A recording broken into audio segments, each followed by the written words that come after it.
পবিত্র কালামের সূরাতুল ফুরকান থেকে দুইখানা আয়াত তেলাওয়াত করেছি। ওই আয়াতগুলোর মাঝে আল্লাহ তাআলা তিনার গোলাম হওয়ার জন্য যে কিছু গুণ আছে সেই গুণ নিয়ে আলোচনা করেছেন। আজকে যদি আমরা দুনিয়াতে আমার কাজের জন্য কাউকে আমার গোলাম হিসাবে রাখি, আমার চাকর হিসাবে, তাহলে আমি কিছু গুণ দেখি তার মাঝে যে আমি যে তাকে এই কাজের জন্য রাখলাম সে কতটুকু উপযোগী এই কাজটা করার জন্য।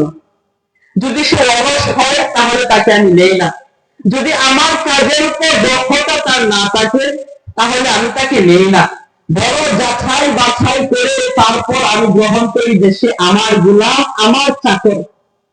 আল্লাহ তাআলা বলেন যে আমি আমার গোলাম যাদেরকে বানাইব দুনিয়াতে তাদের মাঝে কিছু গুণ থাকতে হইবে। আল্লাহ তাআলা বলেন যে তিনটা গুণ থাকতে হইবে। এই তিন গুণ নিয়ে ইনশাআল্লাহ আমি একটু অল্প সময়ের মাঝে আপনাদের সম্মুখে আলোচনা করব। আল্লাহ তাআলা আমাদেরকে এই দুনিয়াতে পাঠাইছেন, সমগ্র সৃষ্টিজীবকে আমাদের গোলামি করার জন্য পাঠাইছেন। আল্লাহ রাসূল সাল্লাল্লাহু আলাইহি ওয়াসাল্লাম বলেন, আদ-দুনিয়া খুলিকাত লাকুম ওয়া আনতুম লিল আখিরাহ। এই দুনিয়ার মাঝে যত জিনিস আছে সবগুলো আল্লাহ তাআলা আমাদের গোলামি করার জন্য বানাইছেন। আর আমাদেরকে আল্লাহ তাআলা বানাইছেন একমাত্র আল্লাহ তাআলার ইবাদত করার জন্য। আল্লাহর যত সৃষ্টিজীব আছে সবগুলো আমাদের গোলামি করে। কোনটা আমরা দেখি সরাসরি আমার গোলামি করতেছে, কোনটা আমি দেখি না আমার গোলামি করতেছে না, কিন্তু ঘুরে ফিরে সবগুলো আমাদের গোলামি করে। যেরকম গরু ছাগল আছে সেগুলো আমাদের গোলামি করতেছে। গরু আমাকে দুধ দিতেছে, দুধ আমি খেতেছি, গরু আমার গোলামি করতেছে। আমার ঘরের পাশে কাঁঠাল গাছ, বছরে বছরে আমাদের কাঁঠাল দিতেছে, আমার গোলামি করতেছে। আম গাছটা প্রতি বছরে বছরে আম দেয়, আমার গোলামি করে। এরকম ভাবে সাপ বিচ্ছু যেগুলো আছে সেগুলো আল্লাহ তাআলা কোনো অকাজে বানায় নাই, বরং কাজের জন্যই বানাইছে। বিজ্ঞানীরা বলে থাকেন সাপের যে বিষ আছে সেই বিষ থেকে ক্যান্সারের ওষুধ তৈরি হয়, ইঁদুরের লেজ থেকে জটিল রোগের ওষুধ তৈরি করা হয়। এরকম ভাবে সব জিনিসে আপনি আমার গোলামি করতেছে। আল্লাহ বলেন, বান্দা সব জিনিস বানাইলাম তোমার গোলামি করার জন্য। বান্দা এবার যদি তুমি আমার গোলাম হইতে পারো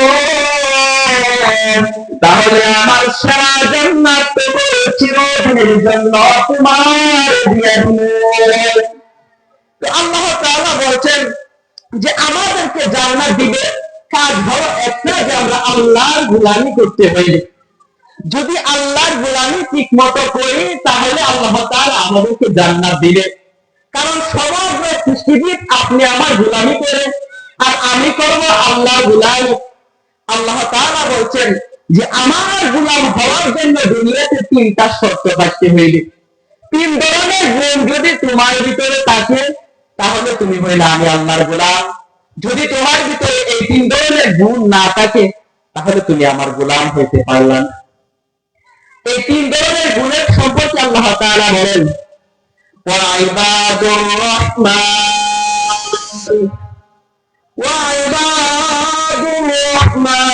الذين يمشون على الأرض هونا وإذا خاطبهم الجاهلون قالوا سلاما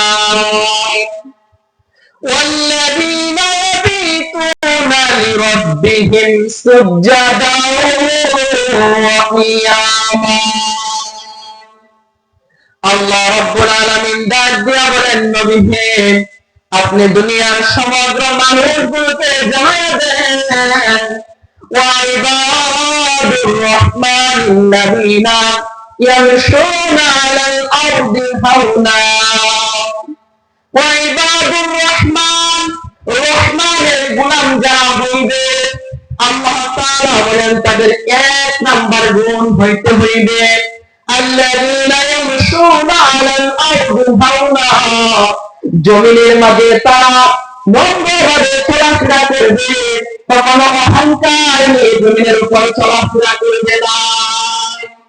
তাহলে আমি যদি আমার রবের গোলাম হতে চাই, এক নম্বর শর্ত হইল আমি দুনিয়ার মধ্যে চলার ক্ষেত্রে আমি অহংকার দেখাইব না।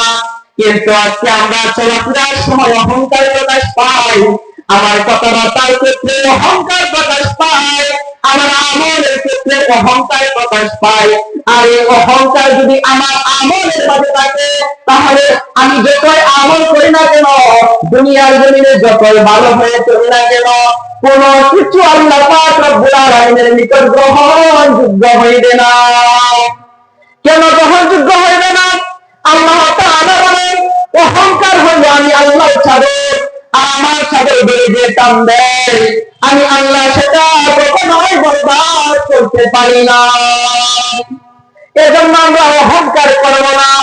আল্লাহর রাসূল সাল্লাল্লাহু আলাইহি ওয়াসাল্লাম আমাদেরকে বলেন যে আমার উম্মতের মাঝে কারো অন্তরে যদি যারা পরিমাণ অহংকার থাকে, তাহলে এই অহংকার তার আমল হইতে এরকম ভাবে জ্বালায়া দেয়, যেরকম ভাবে আগুন শুকনা কাঠকে জ্বালায়া দিয়ে দেয়, এরকম ভাবে অহংকার আপনি আমার আমল গুলোকে জ্বালায়া দিবে। এজন্য আমরা অহংকার করব না। আল্লাহ তাআলা আমাদেরকে সাধারণ মানুষ হিসাবে বানাইছেন, তিনার গোলাম হওয়ার জন্য আমরা অহংকার কখনো করতে পারি না। যদি অহংকার যদি করা দুনিয়াতে জায়েজ হইতো, তাহলে দুনিয়ার সবচেয়ে শ্রেষ্ঠতম মানুষ আপনি আমার রাসূল সাল্লাল্লাহু আলাইহি ওয়াসাল্লাম তিনি অহংকার করতেন। তিনার মর্যাদা এত বেশি ছিলেন, এরপরে জীবনে কোনোদিন অহংকার করেন নাই। আল্লাহ রাসূল সাল্লাল্লাহু আলাইহি ওয়াসাল্লাম এই দুনিয়ার জমিনে দাঁড়ায়া আকাশের চাঁদকে যখন ইশারা করে বললেন দুই খণ্ড হওয়ার জন্য, সাথে সাথে দুই খণ্ড হয়ে গেলেন। এর পরিমাণ তিনি পাওয়ারফুল একজন মানুষ ছিলেন, এরপরেও তিনি দুনিয়াতে কোনো অহংকার করেন। এজন্য আমরা দুনিয়াতে অহংকার করব না। যদি অহংকার আমি করি, তাহলে আমি আমার রবের গোলাম হইতে পারলাম না। আল্লাহ পাক রব্বুল আলামিন রহমানের গোলাম হওয়ার জন্য দুই নাম্বার যে গুণের কথা বলছেন, সেটা হলো ওয়াইবাদুর রহমানিল্লাযীনা ইয়ামশুনা আলাল আরদি হাওনা ওয়া ইযা খাতাবাহুমুল জাহিলুনা ক্বালু সালামা।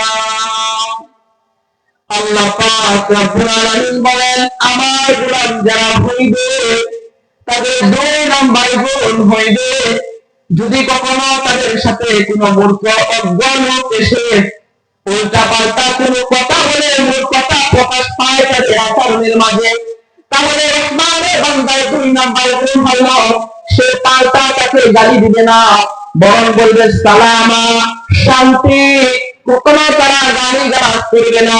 এজন্য যদি আমি রহমানের গোলাম হইতে চাই, তাহলে আমার দ্বিতীয় নাম্বার গুণ হইতে হইবে, কখনো যদি কোনো জাহেল লোক আমার সাথে তর্ক করতে আসে, কখনো যদি আমাকে গালিগালাজ করে, তাহলে আমি রহমানের বান্দা হিসাবে আমি কখনো পাল্টা তাকে গালি দিতে যাইব না, পাল্টা কখনো তাকে আমি আক্রমণ করব না। আল্লাহ রাসূলের স্ত্রী হযরতে আয়েশা রাদিয়াল্লাহু তাআলা আনহা বলেন, একদিন আল্লাহ রাসূল ঘরের মাঝে ছিলেন, এমন সময় একজন ইহুদি লোক আসলেন, আসিয়া বলতেছেন, আসসালামু ইয়া মুহাম্মদ, হে মুহাম্মদ তুমি ধ্বংস হয়ে যাও। আল্লাহ রাসূল জবাব দিলেন, ওয়া আলাইকা। যখন ইহুদি লোক আল্লাহ রাসূলকে বললেন যে আপনি ধ্বংস হয়ে যান, আপনি মুহাম্মদ দুনিয়া থেকে ধ্বংস হয়ে যান, আয়েশা রাদিয়াল্লাহু তাআলা আনহা ঘর থেকে জবাব দেয়, ওই ইহুদি লোকটাকে পাল্টা কথা বলা শুরু করে দিলেন। আল্লাহ রাসূল বললেন, আয়েশা রে, যদি তুমি রহমানের গোলাম হতে চাও, তাহলে যদি কেউ তোমাকে গালিগালাজ করে, কেউ তোমাকে উল্টা পাল্টা কথা বলে, তাহলে তুমি পাল্টা কখনো তাকে আক্রমণ করতে পারবা না। আয়েশা রাদিয়াল্লাহু তাআলা আনহা বলেন, ইয়া রাসূলুল্লাহ, ওই ইহুদি লোকটা তো আপনাকে ধ্বংস হয়ে যাওয়ার জন্য কথা বলল, আর সেটা আমি শুনে সহ্য করতে পারি না, এই জন্য আমি তাকে পাল্টা আক্রমণ করলাম। আল্লাহ রাসূল বললেন, ও আয়েশা, যদি তুমি রহমানের গোলাম হতে চাও, তাহলে যখন জাহেল ব্যক্তিরা তোমাকে এসে কথা বলবে, তখন তুমি তাদের জন্য শান্তি কামনা করবা, পাল্টা কখনো কোনো আক্রমণ করবা না। আল্লাহ তাআলা বলেন, যদি রহমানের গোলাম হতে চাও, তাহলে 3 নাম্বার যে গুণ অর্জন করতে হইবে, সেটা হলো ওয়াল্লাযীনা ইয়াবীতুনা লিরাব্বিহিম সুজদান ওয়া কিয়ামা। আল্লাহ তাআলা বলেন, আমার গোলাম যারা হইবে, তাদের 3 নাম্বার গুণ হইল, তারা ফরজ নামাজকে আদায় করবে। ফরজ নামাজ আদায় করার পাশাপাশি রাত্রে বেলা লম্বা লম্বা সময় তারা নামাজে দাঁড়ায় তেলাওয়াত কোরআন করবে, লম্বা লম্বা সময় জিকির করবে, লম্বা লম্বা সময় আমাদের সিজদা দিবে। কিন্তু আজকে আমরা নামাজ ছেড়ে দিয়েছি। যে আল্লাহ রাসূল সাল্লাল্লাহু আলাইহি ওয়াসাল্লামকে আল্লাহ তাআলা বলে দিয়েছেন যে রহমানের গোলাম হওয়ার জন্য যে 3 নাম্বার গুণ হলো যে রাতে আদায়ে তারা ফরজ নামাজকে আদায় করবে। ফরজ নামাজ আদায় করার পাশাপাশি নফল নামাজ পড়ার জন্য রাত্রে বেলা লম্বা সময় দাঁড়িয়ে থাকবে, লম্বা সময় কিয়াম করবে। কিন্তু আজকে আমরা কোনো মতে ফরজ নামাজটা পড়লে পড়ি, নামাজ শেষ করার পরে গিয়ে মোবাইল চাপতে চাপতে কোন সময় যে ঘুম চলে আসে সেটা আমার জানাই থাকে না। কিন্তু যদি আমি রহমানের গোলাম হতে চাই, তাহলে আমার গুণ থাকতে হইবে যে আমি যেন ফরজ ইবাদত করি, ইবাদত করার পরে আমি যেন নফল নামাজ আদায় করি। আজকে আপনি আমি একজন সাধারণ মানুষ হওয়ার পরে আমি জীবনে কত ভুল করি, কত গুনাহ করি। গুনাহ করার পরে আমরা কি করি? নফল নামাজ আদায় করতে চাই না, নফল ইবাদত করতে চাই না। অথচ আল্লাহ রাসূল সাল্লাল্লাহু আলাইহি ওয়াসাল্লাম, যার জীবনে বিন্দু পরিমাণ কোনো গুনাহ নেই, জীবনে কোনো গুনাহ করে নাই, তিনি কি পরিমাণ তিনি নফল ইবাদত করতেন। যে আল্লাহ রাসূলের নফল ইবাদত সম্পর্কে হযরত আয়েশা সিদ্দিকা রাদিয়াল্লাহু তাআলা আনহা বলেন যে আল্লাহ রাসূলকে আমি এরকম সময় দেখতাম যে নফল নামাজের মাঝে সিজদার মাঝে পড়ে আছে। আমার কাছে ভয় হইতো যে আল্লাহ রাসূল সাল্লাল্লাহু আলাইহি ওয়াসাল্লাম বুঝি দুনিয়া থেকে চলে গিয়েছেন, তিনি বুঝি মৃত্যুবরণ করে ফেলেছেন। এই পরিমাণ তিনি লম্বা লম্বা সময় তিনি সিজদা দিতেন, তিনি নামাজ আদায় করতেন। এরকম ভাবে তিনি নামাজের জন্য আমাদেরকে তাকিদ দিয়ে দিয়েছেন। কিন্তু আজকে আমরা সেই নামাজটুকু ছেড়ে দিয়েছি। আল্লাহ রাসূল সাল্লাল্লাহু আলাইহি ওয়াসাল্লাম জীবদ্দশায় যখন তিনি দুনিয়া থেকে চলে গেলেন, এমন মুহূর্তে তিনি যে 2 জন সাহাবীর কাঁধে ভর দিয়ে তিনি নামাজ আদায় করেছেন। আল্লাহ রাসূল তিনি উঠতে পারতেছেন না, তিনি মসজিদে নববীর যে হুজরাখানায় ছিল সেখানে তিনি বসা ছিলেন। আল্লাহ রাসূল উঠে এসে যে নামাজ পড়াইবে এই পরিমাণ শক্তি হইতেছে না। তিনি ইশারা দিয়ে হযরত আবু বকর সিদ্দিক রাদিয়াল্লাহু তাআলা আনহুকে দেখাই দিলেন যে তুমি গিয়ে নামাজের ইমামতিটা করো। হযরত আবু বকর যখন নামাজের ইমামতি করতে গেলেন, আল্লাহ রাসূল হুজরা মুবারকের পর্দাটা উঠাইলেন, উঠায় দেখলেন যে তার উম্মত সুন্দরভাবে নামাজে দাঁড়িয়ে গেছে। তিনি দেখে একটা মুচকি হাসি দিলেন আর বলতেছেন যে আমি যদি দুনিয়া থেকে চলে যাই, তাহলে আমার উম্মত এরকম ভাবে নামাজ আদায় করতে পারবে। আমার উম্মত নিয়ে আবার কোনো টেনশন নাই যে আমি দুনিয়া থেকে চলে গেলে আমার উম্মত এরকম ভাবে তারা জামাত করবে। কিন্তু আজকে যদি আল্লাহ রাসূল দুনিয়াতে আসে, আসিয়া দেখে যদি তার সেই আদরের উম্মতগুলো ফজরের নামাজ হয় কিন্তু মসজিদের মধ্যে কোনো মুসল্লি খুঁজে পাওয়া যায় না, তিনি যদি এসে দেখেন যে আমি কার জন্য এত কষ্ট করলাম, কার জন্য উহুদের ময়দানে গিয়ে আমার দান মুবারক শহীদ করলাম, এত কষ্ট দুনিয়াতে করে গেলাম, আমার উম্মত আমার দিনের উপর অটল থাকবে, আমার উম্মত নামাজ আদায় করবে। কিন্তু তিনি যদি আজকে আসেন আমাদের মাঝে আবার ফিরে এসে যদি আমাদের অবস্থাগুলো দেখেন যে তার উম্মত সামান্য কিছু টাকার জন্য সে তার মুহূর্তের মধ্যে জবান পরিবর্তন করে ফেলে, আমার উম্মত গুলো যদি তিনি এসে দেখেন যে তার এই আদরের উম্মত গুলো সামান্য দুনিয়ার স্বার্থের জন্য সুদের মধ্যে লিপ্ত হয়ে গেছে, যদি সে এসে দেখেন যে তার উম্মত গুলো সামান্য কিছু দুনিয়ার স্বার্থের জন্য কুরআনকে বিকৃত করে দিয়েছে, তাহলে তিনি এসে কি অবস্থাটা করবেন?